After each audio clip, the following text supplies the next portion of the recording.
Breaking NBA news, Rockets point guard Fred VanVleet has torn his ACL, according to multiple reports. On September 22, 2025, the Houston Rockets received news that would alter the fate of their franchise. Fred VanVleet, their starting point guard making $25 million a year, suffered a torn ACL during a scrimmage. That's quite unfortunate, and combined with the trade that sent away Jalen Green, you'd imagine they would try to fix this issue and find an actual point guard, and actual guards to replace them. But no, instead they moved Amen Thompson from small forward to point guard, and Kevin Durant from power forward to shooting guard, thus creating an absurdly tall lineup with a 6'8" point guard and a damn near 7-foot shooting guard. But it's not just their lineup changes that makes the Rockets such a strange team. In the span of a single summer, they went from being perceived as a young, rebuilding team to a team that's ready to win right now. With the arrival of an older Kevin Durant, their window for contending is wide open. Underneath the surface, however, is a team filled with people who are apprehensive towards the new direction this franchise is going. Kevin took below the max. So he was eligible for 2 at 120. He took 2 for 90. Generous guy. That's what I'm saying. Great guy. Look, Who is Tari Eason exactly? If you don't watch the Rockets, you probably have no idea, but he is unequivocally the biggest hidden gem in the entire league. Eason is a fast, agile wing player who's one of, if not the best help defender as a wing player in the entire league. Kyrie Irving, blocked from behind by Tari Eason. Perimeter, Warriors very deep into the shot clock. Eason got a piece of that. The way he plays the passing lanes and rotates to support his teammates are major reasons why the Rockets established a world-class defense. Not only that, but offensively, he knows his role and never tries to do too much. This is a guy who every team would love to have, except for the Rockets, apparently. You see, upon Kevin Durant's arrival, the Rockets had been working on a rookie extension for the 24-year-old Eason, with the hope of signing him to a long-term deal that would secure his place on this team for years to come. Do you expect to sign your rookie scale extension for the season? I'm not going to answer that. We do not discuss contracts. Unfortunately, the negotiations reached a stalemate, and in fact, they lasted all summer, with Eason and the front office realizing they could not reach a number that would satisfy either party. Behind the scenes, it was quiet, with no reporters having knowledge of what the discussions were like. We don't know how much Eason wanted or how much the Rockets were willing to give. Then, fast forward to October 19th. 2 days before the start of the season, the Rockets gave Kevin Durant a 2-year, $90 million extension. This wasn't that surprising for the average fan, but for Tari Eason, this extension for Durant was a revelation that made him wonder what the team's priorities were. Immediately after this announcement, Eason's mother went on Twitter to deliver this message to the Rockets front office.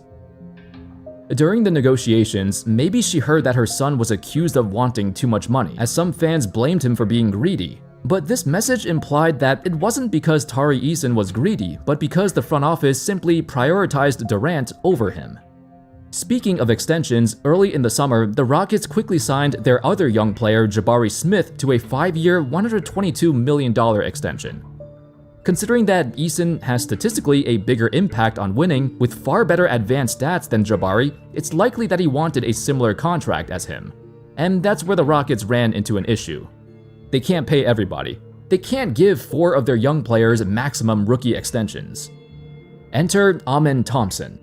While Thompson has no ill will towards Durant or anyone on the team, it's quite obvious that besides Şengün, Thompson is the guy with the most potential on this team.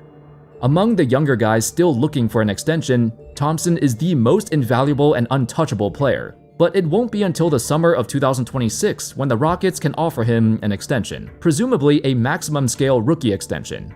With the front office knowing they need to retain Thompson and preserve their salary cap flexibility, they offered Eason less than he desired.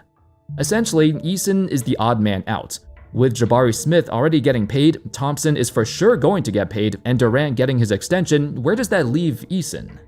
It's a situation that's contentious, and this team could collapse with the snap of a finger if they find themselves losing more games than expected.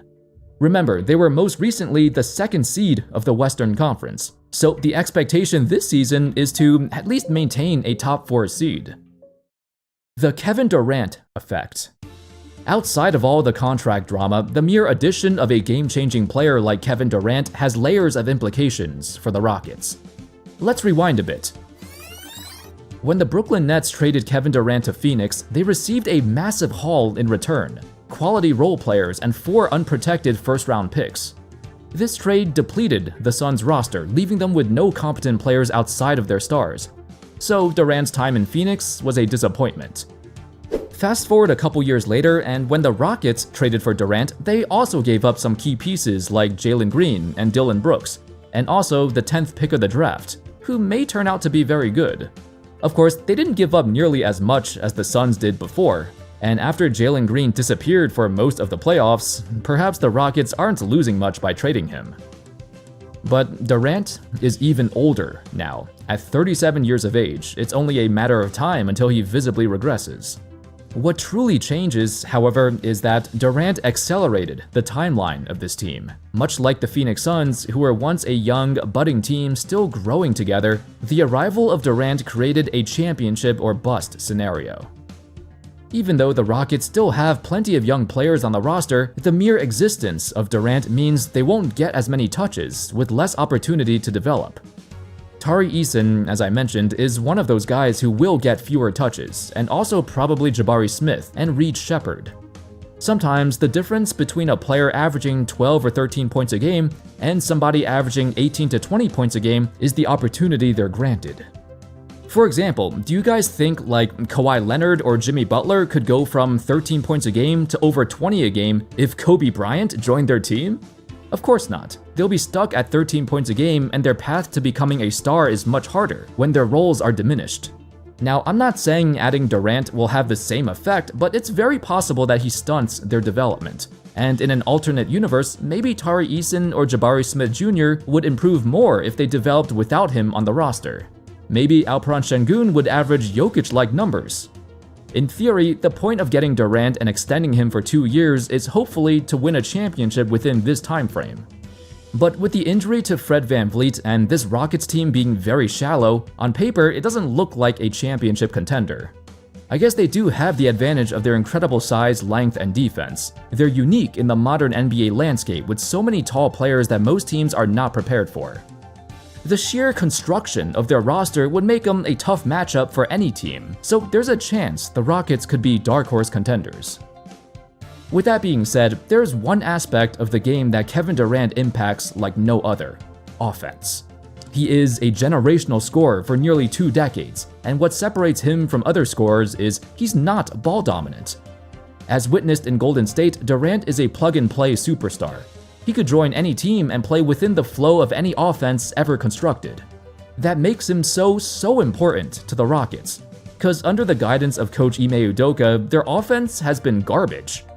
In the past, almost every possession boiled down to Fred VanVleet or Jalen Green pounding the ball on the perimeter until something happens. And if nothing happens, they give it to Şengün to pull out a miracle. There's minimal off-ball movement, there's no stagger screens, no innovation whatsoever. Udoka's offense has been a point of criticism among the fanbase. They can get away with running a bad offense if you have a top 5 scorer in history, just bailing you out. Durant circles, dunks. Unlike Jalen Green, every shot that Durant takes is a high percentage shot, because he's Kevin Durant. Not to mention, he's proven he's able to adapt and play off the ball like in Golden State, so with a passer like Şengün feeding him, this duo will be leaps and bounds better than whatever the hell Jalen Green was doing. Nobody on this team is in their prime. Have you ever seen a team built like this? Aside from their ridiculous height and length, another unique aspect of the Rockets is every player on this team who gets major minutes are either in their early 20s or over 31 years old. The future cornerstones of this franchise are all so young, in their 2nd, 3rd, or 4th year in the league, whereas the older vets are all past their primes. Heck, you know how Oklahoma City is one of the youngest championship teams ever? The 2nd youngest team to ever win a title.